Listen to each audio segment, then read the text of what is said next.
ఇళ్లకు పోవాలనో తెలియని పరిస్థితి. ఇలా చర్చల దగ్గర డిస్కషన్ అవుతా ఉంది. అరే మేము తెలంగాణలో బతుకున్నామా లేమా, అసలు మేము కులగంలో ఉన్నామా లేమా అనే కన్ఫ్యూజన్ కూడా ఉన్నది.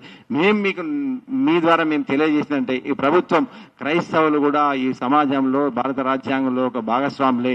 ఈ దేశం బాగుపడటానికి క్రైస్తవులు ఎంతో మంది సహాయం చేసిండ్రు. ఇవాళ మోడీ దగ్గర ఇవాళ చదువుకున్నట్టు రాజ్నాథ్ సింగ్ దగ్గర నుంచి ఇవాళ కిషన్ రెడ్డి వరకు ఎంతో మంది క్రైస్తవ పాఠశాలలు చదువుకున్నారు. ఇవాళ హాస్పిటల్స్ క్రైస్తవులు ఏర్పాటు చేసినాయి. ఇవాళ ఏ పెన్ను తయారు చేసినా ఇవాళ మీకు ఒక విషయం చెప్పాలా, చంద్రయాన్ ఇవాళ మోడీ గొప్పగా చెప్పుకుంటుండే ప్రపంచంలో చంద్రయాన్ స్టార్ట్ చేసి సక్సెస్ఫుల్ గా పైకి పంపించిండు.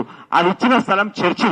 ఈ దేశంలో ఎక్కడ కూడా మ్యాగ్నెటికల్ ఫోర్స్ ఎక్కడ సరిపోదంటే ఆ ఎక్కడైతే ఉన్న చంద్రయాన్ ఉన్న సంస్థ చర్చి ప్రాంతం.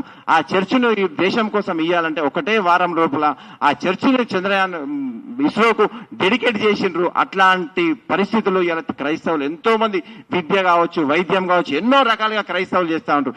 ఇలా